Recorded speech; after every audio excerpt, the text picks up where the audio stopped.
Hello ಸ್ನೇಹಿತರೆ, welcome to my channel. ಸ್ನೇಹಿತರೆ, ಇವತ್ತು ನೋಡೋಣ ಸ್ಟಾಕ್ ಮಾರ್ಕೆಟಲ್ಲಿ ಟ್ರೇಡರ್ಸ್ ಯಾವುದೆಲ್ಲ ಕಾರಣಗಳಿಂದ 99% ಟ್ರೇಡರ್ಸ್ ತಮ್ಮ ಸ್ಟಾಕ್ ಮಾರ್ಕೆಟ್ ಜರ್ನಿಯಲ್ಲಿ ಫೇಲ್ ಆಗಿಬಿಡ್ತಾರೆ. ಸೊ ಅದಕ್ಕೆ ಕೆಲವೊಂದು ಕಾರಣಗಳು ನಾನಿಲ್ಲಿ ಬರೆದಿಟ್ಟಿದ್ದೀನಿ. ಸೊ 5 ಕಾರಣಗಳನ್ನು ನೋಡೋಣ. ಮೊದಲನೇದಾಗಿ ಎಮೋಷನ್ಸ್ ಆ್ಯಂಡ್ ಗ್ರೀಡಿ, ಎರಡನೇದಾಗಿ ಅಡಾಪ್ಟಬಿಲಿಟಿ, ಮೂರನೇದಾಗಿ ಕ್ಯಾಪಿಟಲ್ ಮ್ಯಾನೇಜ್ಮೆಂಟ್, ನಾಲ್ಕನೇದಾಗಿ ಡಿಸಿಪ್ಲೈನ್ ಆ್ಯಂಡ್ ಪೇಷನ್ಸ್, ಐದನೇದಾಗಿ ability to handle pressures. So ಈ 5 ಕಾರಣಗಳು ಒಂದೊಂದಾಗಿ ನಾವು ನೋಡೋಣ. ಯಾವ ರೀತಿ 99 ಸುಮಾರು 99% ಟ್ರೇಡರ್ಸ್ ಫೇಲ್ ಆಗಿಬಿಡ್ತಾರೆ ಟ್ರೇಡಿಂಗಲ್ಲಿ. ಮೊದಲನೇದಾಗಿ ನಾವು ಎಮೋಷನ್ಸ್ ಆ್ಯಂಡ್ ಗ್ರೀಡಿನೆಸ್ ನೋಡುವಾಗ, ಭಾವನಾತ್ಮಕವಾಗಿ ಮತ್ತು ದುರಾಸೆ ಕಾರಣದಿಂದ ತಮ್ಮ ಸ್ಟಾಕ್ ಮಾರ್ಕೆಟಲ್ಲಿರುವಂಥ ಕ್ಯಾಪಿಟಲ್ ಅಮೌಂಟ್ನ ಕಳ್ಕೊತಾರೆ.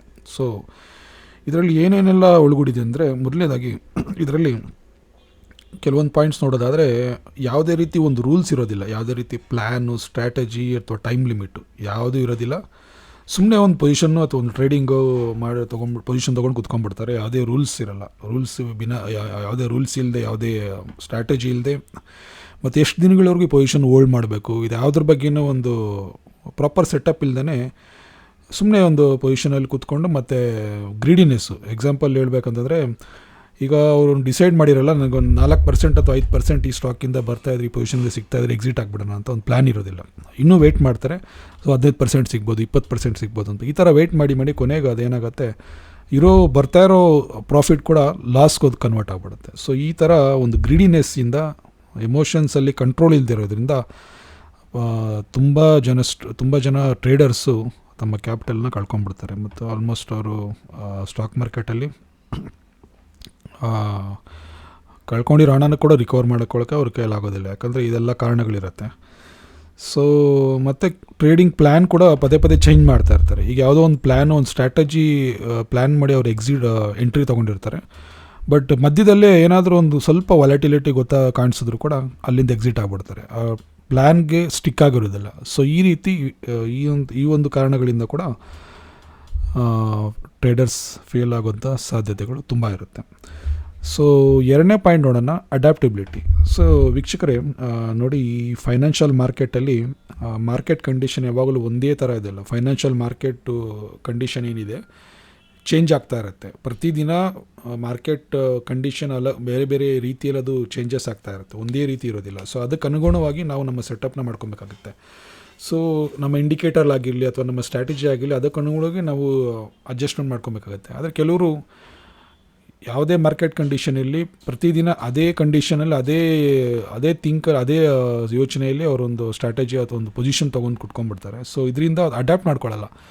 ಮಾರ್ಕೆಟ್ ಕಂಡೀಷನ್ ಚೇಂಜ್ ಆದಂಗೆ ಅದಕ್ಕೊಂದು ಇಂಡಿಕೇಟರ್ ಆಗಿರ್ಬೋದು, ಅದಕ್ಕೊಂದು ಪ್ಲ್ಯಾನ್ ಆಗಿರ್ಬೋದು, ಅದಕ್ಕೊಂದು ಸ್ಟ್ರಾಟಜಿ ಆಗಿರ್ಬೋದು, ಅದನ್ನು ಬದಲಾವಣೆ ಮಾಡ್ಕೊಳ್ಳೋ ಅಥವಾ ಅಡ್ಜಸ್ಟ್ಮೆಂಟ್ ಮಾಡ್ಕೊಳ್ಳೋ. ಸೊ ಈ ಒಂದು ಕಾರಣಗಳಿಂದ ಕೂಡ ಟ್ರೇಡರ್ಸ್ ಫೇಲ್ ಆಗ್ತಾ ಇರ್ತಾರೆ. ಸೊ ಇದಾಗಿತ್ತು ಎರಡನೇ ಕಾರಣ. ಮೂರನೇ ಕಾರಣ ನೋಡುವಾಗ, ಕ್ಯಾಪಿಟಲ್ ಮ್ಯಾನೇಜ್ಮೆಂಟ್. ಸೊ ತುಂಬ ಜನಕ್ಕೆ ಕ್ಯಾಪಿಟಲ್ ಮ್ಯಾನೇಜ್ಮೆಂಟ್ ಮಾಡೋದು ಗೊತ್ತಿಲ್ಲ. ಸೊ ಇದರಿಂದ ಕೂಡ ಅವರು ಫೇಲ್ ಆಗ್ತಾ ಇರ್ತಾರೆ. ನೋಡಿ, ಸಾಮಾನ್ಯವಾಗಿ ಈ ಪ್ರೊಫೆಷ್ನಲ್ ಟ್ರೇಡರ್ಸ್ ಅಥವಾ ತುಂಬ ಸ್ಕಿಲ್ಫುಲ್ ಟ್ರೇಡರ್ಸ್ ಏನು ಮಾಡ್ತಾರೆ ಅಂದರೆ, ತಮ್ಮ ಕ್ಯಾಪಿಟಲ್ನ ಉಳಿಸ್ಕೊತಾರೆ. ನೀವು ಪ್ರಾಫಿಟ್ ಮಾಡೋದಕ್ಕಿಂತ ಮೊದಲಾಗಿ ಹೇಗೆ ತಮ್ಮ ಕ್ಯಾಪಿಟಲ್ನ ಉಳಿಸ್ಕೊಂಬಿಡೋದ್ರ ಬಗ್ಗೆ ಅವ್ರಿಗೆ ತುಂಬ ಚೆನ್ನಾಗಿ ಗೊತ್ತಿರುತ್ತೆ. ಸೊ ತುಂಬ ಜನ ಟ್ರೇಡರ್ಸ್ ಇಲ್ಲೇ ಫೇಲ್ ಆಗೋದು. ಈ ಸ್ಕಿಲ್ಫುಲ್ ಟ್ರೇಡರ್ಸ್ ನೋಡಬೇಕಂದ್ರೆ ಸುಮಾರು 8-10% ಏನಾದರೂ ಅವ್ರ ಪೊಸಿಷನಲ್ಲಿ ಲಾಸ್ ತೋರಿಸ್ತಾ ಇದ್ದರೆ ಅವ್ರು ಅಲ್ಲಿಂದ ಎಕ್ಸಿಟ್ ಆಗಿಬಿಡ್ತಾರೆ. ಅಲ್ಲೇ ಕಂಟಿನ್ಯೂಸ್ ಆಗಿ ಅಲ್ಲಿ ಕಂಟಿನ್ಯೂ ಮಾಡ್ಕೊಳ್ಳೋಕೆ ಹೋಗಲ್ಲ. ಹಿಂದೆ ಹೇಳ್ದಂಗೆ ಎಮೋಷನ್ಸ್ ಆ್ಯಂಡ್ ಗ್ರೀಡಿನೆಸ್ ಆ ಪಾಯಿಂಟರ್ ಪ್ರಕಾರ ಅವರು ಎಕ್ಸ್ಪೆಕ್ಟ್ ಮಾಡಲ್ಲ ಅಥವಾ ಅಸಂಪ್ಷನ್ಗೆ ಹೋಗಲ್ಲ ಕಿ ನನಗೆ ಈ 8% ಅಥವಾ 10% ಲಾಸ್ ಆಗ್ತಾಯಿದೆ ಅಂದರೆ ನೆಕ್ಸ್ಟ್ ವೀಕಲ್ಲಿ ರಿಕವರ್ ಆಗ್ಬೋದು ಅಥವಾ ನೆಕ್ಸ್ಟ್ ಮಂತಲ್ಲಿ ಅದು ಕವರ್ ಆಗ್ಬೋದು ಅಂತ ಅವರು ಅಸಂಪ್ಷನಲ್ಲಿ ಕೂತ್ಕೊಳ್ಳಲ್ಲ. ಇಮಿಡಿಯೇಟ್ 8% ಲಾಸ್ ಆಗ್ತಾಯಿದೆ ಅಥವಾ 10% ಲಾಸ್ ಆಗ್ತದೆ, ಎಕ್ಸಿಟ್ ಆಗಿಬಿಡ್ತಾರೆ. ಸೊ ಈ ರೀತಿ ನಮ್ಮ ಕ್ಯಾಪಿಟಲ್ನವರು ಮ್ಯಾನೇಜ್ ಮಾಡ್ತಾರೆ. ಆದರೆ ಇಲ್ಲೇ ಭಾಳಷ್ಟು ಟ್ರೇಡರ್ಸ್ ಇಲ್ಲೇ ಫೇಲ್ ಆಗೋದು. ಯಾವಾಗ ಈ ಕ್ಯಾಪಿಟಲ್ ಮ್ಯಾನೇಜ್ಮೆಂಟ್ ಮಾಡೋಕ್ಕೆ ಗೊತ್ತಿಲ್ಲ ಅಂತಂದರೆ, ಒಂದಲ್ಲ ಒಂದಿನ ಅವ್ರು ಮಾರ್ಕೆಟಿಂದ ಔಟ್ ಆಗಿಬಿಡ್ತಾರೆ. ಅವರು ಇನ್ವೆಸ್ಟ್ ಮಾಡಿರೋಂಥ ಎಂಟೈರ್ ಅಮೌಂಟ್, ಅವ್ರ ಕ್ಯಾಪಿಟಲ್ ಅಮೌಂಟ್ ಏನಿದೆ ಝೀರೋ ಆಗಿಬಿಡುತ್ತೆ. ಸೊ ತುಂಬ ಜನ ಈ ಕ್ಯಾಪಿಟಲ್ ಮ್ಯಾನೇಜ್ಮೆಂಟಲ್ಲಿ ಇನ್ನೊಂದು ನೋಡೋದಾದರೆ, ಈ ಒಂದು ರಿಸರ್ಚ್ ಪ್ರಕಾರ ಏನು ಹೇಳುತ್ತಂದರೆ 60% ಟ್ರೇಡರ್ ಸ್ಟಾಪ್ ಲಾಸ್ ಹಾಕೋದಿಲ್ಲ. ಸೊ ಇಲ್ಲವ್ರು ಎಡುತ್ತಾರೆ. ಯಾವಾಗ ಸ್ಟಾಪ್ ಲಾಸ್ ಇಲ್ದಿರ ಒಂದು ಗ್ರೀಡಿನೆಸ್ಸಿಂದ ಅಥವಾ ಒಂದು ಎಮೋಷನ್ಸಿಂದ ಈ ಕ್ಯಾಪಿಟಲ್ ಮ್ಯಾನೇಜ್ಮೆಂಟ್ ಮಾಡದೇ ಪ್ರಾಪರ್ ಪ್ಲ್ಯಾನ್ ಇಲ್ಲದೆ ಇನ್ವೆಸ್ಟ್ ಮಾಡ್ತಾರೋ ಅಥವಾ ಟ್ರೇಡ್ ಮಾಡ್ತಾರೋ, ಸೊ ಅವರು ಸ್ಟಾಪ್ ಲಾಸ್ ಇಲ್ದಿರ, ತುಂಬ ಜನ ಸ್ಟಾಪ್ ಲಾಸ್ ಇಲ್ದಿರ ಕೂಡ ಮಾಡ್ತಾರೆ. ಈ ರೀತಿ ಅವರು ಒಂದಲ್ಲ ಒಂದಿನ ಈ ರೀತಿ ಟ್ರೇಡರ್ಸ್ಗೆ ಏನಾಗುತ್ತೆ, ಅವ್ರ ಅಮೌಂಟೆಲ್ಲ ಅಕೌಂಟಲ್ಲಿ ಝೀರೋ ಆಗಿಬಿಡುತ್ತೆ, ಸ್ಟಾಕ್ ಮಾರ್ಕೆಟಿಂದ ಎಕ್ಸಿಟ್ ಆಗಿಬಿಡ್ತಾರೆ. 4ನೇ ಪಾಯಿಂಟ್ ನೋಡೋಣ, ಡಿಸಿಪ್ಲಿನ್ ಆ್ಯಂಡ್ ಪೇಷನ್ಸ್, ಶಿಸ್ತು ಮತ್ತು ತಾಳ್ಮೆ. ಸೊ ಇದು ತುಂಬ ಇಂಪಾರ್ಟೆಂಟ್ ಆಗಿದೆ.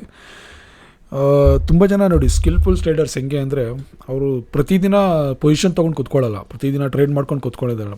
ಅವರು ರೈಟ್ ಟೈಮ್ಗೋಸ್ಕರ ವೆಯ್ಟ್ ಮಾಡ್ತಾರೆ. ಅವರು ಹೆಚ್ಚಿನ ಸಮಯ ಟ್ರೇಡರ್ಸ್ ತುಂಬ ಜನ ಏನು ತಿಳ್ಕೊತಾರೆ ಅಂದರೆ, ಈ ನಾವು ಫೇಲ್ ಆಗುವಂಥ ಟ್ರೇಡರ್ಸ್ ಏನು ಪ್ರತಿದಿನ ಪೊಸಿಷನ್ ತೊಗೊಂಡು ಕೂತ್ಕೊಂಡ್ಬಿಡೋದು ಅಥವಾ ಪ್ರತಿದಿನ ಟ್ರೇಡ್ ಮಾಡೋದು, ಆ ಥರ ಅಲ್ಲ.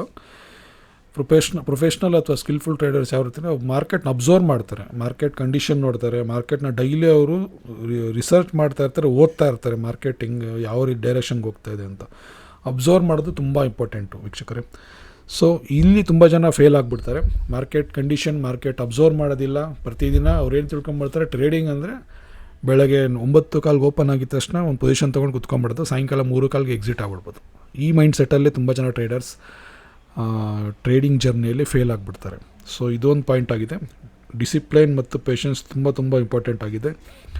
ಯಾವುದೇ ಸೆಟಪ್ ಇಲ್ದಿರೋ ಯಾವುದೋ ಪೊಸಿಷನ್ ತೊಗೊಂಡು ಕುತ್ಕೊಂಡ್ಬಿಡ್ತಾರೆ, ಯಾರೋ ಹೇಳಿದ್ರು ಅಥವಾ ಎಲ್ಲೋ ಒಂದು ನ್ಯೂಸ್ ಚಾನಲ್ ನೋಡಿದ್ರು ಈ ಥರ ಇದೆ ಅಂದ್ಬಿಟ್ಟು.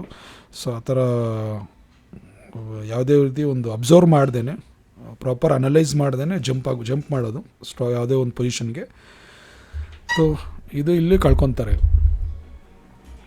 ಸೊ ಈ ರೀತಿ ಟ್ರೇಡರ್ಸ್ ಫೇಲ್ ಆಗೋವಂಥ ಒಂದು ಕಾರಣ ಆಗಿದೆ.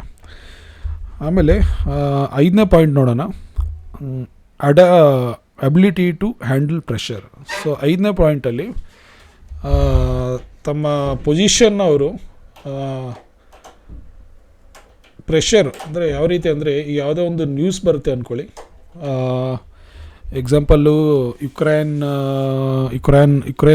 ರಷ್ಯಾ ಮತ್ತು ಯುಕ್ರೇನ್ದು ಆ್ಯಂಡ್ ಇರಾನ್ ಮತ್ತು ಇಸ್ರೇಲ್ದು ಈ ಯುದ್ಧಗಳು ನೋಡುವಾಗ ನೋಡಿ, ಸಡನ್ನಾಗಿ ಯಾವ ಟೈಮಲ್ಲಿ ಯುದ್ಧ ಯಾವ ಮಟ್ಟಕ್ಕೆ ಹೋಗುತ್ತೋ ಅನ್ನೋದು ಗೊತ್ತಾಗಲ್ಲ. ಸಡನ್ನಾಗಿ ಮಾರ್ಕೆಟ್ ಅದು ಎಫೆಕ್ಟ್ ಆಗುತ್ತೆ, ಸಡನ್ನಾಗಿ ವೊಲೈಟಿಲಿಟಿ ಆಗಿ ಮಾರ್ಕೆಟ್ ಕಂಡೀಷನ್ ಅದು ನೋಡೋವಾಗ ನಾವು ನಮ್ಮ ಪೊಸಿಷನ್ನು ಅಜಗಜಾಂತರವಾಗಿ ವ್ಯತ್ಯಾಸಗಳು ಕಾಣಿಸುತ್ತೆ. ಅಂದರೆ ನಮ್ಮ ಲಿಮಿಟು, ನಮ್ಮ ಲಾಸಸ್ ತುಂಬ ಕಾಣಿಸ್ಬೋದು ವೊಲೈಟಿಲಿಟಿ. ಸೊ ಈ ರೀತಿ ವೊಲೈಟಿಲಿಟಿ ಆದಾಗ ಆ ಪ್ರೆಷರ್ ತಡ್ಕೊಳಕ್ಕಾಗಲ್ಲ ಟ್ರೇಡರ್ಸು. ಅದರಿಂದ ಏನಾಗಿ ಬಿಡ್ತಾರೆ, ಭಯ ಬಿದ್ದು ಎಕ್ಸಿಟ್ ಆಗಿಬಿಡ್ತಾರೆ, ಅಥವಾ ಅವ್ರಿಗೆ ಕ್ಯಾಪಿಟಲ್ ಅಮೌಂಟ್ನ ಮ್ಯಾನೇಜ್ಮೆಂಟ್ ಮಾಡ್ಕೊಳ್ಳೋಕ್ಕೆ ಒಂದು ಐಡಿಯಾ ಆ ಟೈಮಲ್ಲಿ ಅವ್ರಿಗೆ ಗೊತ್ತಾಗಲ್ಲ ಏನು ಮಾಡಬೇಕು ಅಂತ. ಸೊ ಈ ರೀತಿ ವೊಲೈಟಿಲಿಟಿ ಆದಾಗ ಅವರ ಇಡೀ ಕ್ಯಾಪಿಟಲ್ ಇದಕ್ಕೆ ಮೊದಲೇ ಅವರು ಪ್ಲ್ಯಾನ್ ಮಾಡಬೇಕು. ಈ ಥರ ಕಂಡೀಷನ್ ಬಂದರೆ ನಾನು ಏನು ಮಾಡ್ಬೋದು, ಎಕ್ಸಿಟ್ ಎಲ್ಲ ಆಗ್ಬೋದು ಅಂದ್ಬಿಟ್ಟು ಪ್ರಾಪರ್ ಪ್ಲ್ಯಾನ್ ಮಾಡೋದಾದರೆ, ಎಂಥ ಪ್ರೆಷರ್, ಎಂಥ ವೊಲೈಟಿಲಿಟಿ ಬರೋದಾದ್ರೂ ಅವರು ತಮ್ಮ ಕ್ಯಾಪಿಟಲ್ನ ಸೇವ್ ಮಾಡ್ಕೊಬೋದು.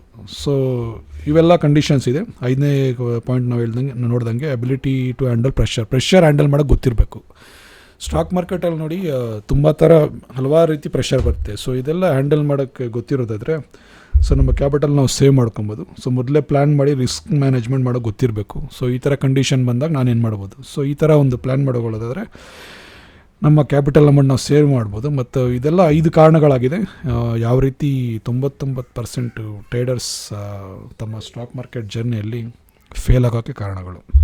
ಸೊ ವೀಕ್ಷಕರೇ, ಇದೇ ರೀತಿ ನಾನು ಸ್ಟಾಕ್ ಮಾರ್ಕೆಟ್ ಕುರಿತಾಗಿ ಹಲವಾರು ವೀಡಿಯೋಗಳು ಹಾಕ್ತಾಯಿರ್ತೀನಿ. ಸ್ವಿಂಗ್ ಟ್ರೇಡಿಂಗ್ ಮತ್ತು ಬ್ರೇಕ್ಔಟ್ ಟ್ರೇಡಿಂಗ್ ಬಗ್ಗೆ ಕೂಡ ವೀಡಿಯೋಗಳು ಮಾಡ್ತಾಯಿರ್ತೀನಿ. ಸೊ ಈ ರೀತಿ ನಿಮಗೆ ಈ ವಿಡಿಯೋಗಳು ನಿಮ್ಗೆ ಇಷ್ಟ ಆಗ್ತಾಯಿದ್ರೆ ಲೈಕ್ ಮಾಡಿ, ಶೇರ್ ಮಾಡಿ, ಸಬ್ಸ್ಕ್ರೈಬ್ ಮಾಡ್ಕೊಳ್ಳಿ ಆ್ಯಂಡ್ ಕಮೆಂಟ್ ಮಾಡಿ ನಿಮಗೆ ಏನೆಲ್ಲ ಪಾಯಿಂಟ್ ನಿಮಗೆ ಇಷ್ಟ ಆಯಿತು ಅಂತ, ಅಥವಾ ನಿಮಗೆ ಯಾವ ವಿಷಯದ ಬಗ್ಗೆ ನಿಮಗೆ ವಿಡಿಯೋ ಬೇಕು, ಯಾವ ಟಾಪಿಕ್ ಬಗ್ಗೆ ನಿಮಗೆ ಫೈನಾನ್ಷಿಯಲ್ ಮಾರ್ಕೆಟ್, ಸ್ಟಾಕ್ ಮಾರ್ಕೆಟ್ ಬಗ್ಗೆ, ಎಸ್ಪೆಷಲಿ ಸ್ಟಾಕ್ ಮಾರ್ಕೆಟಲ್ಲಿ ಯಾವ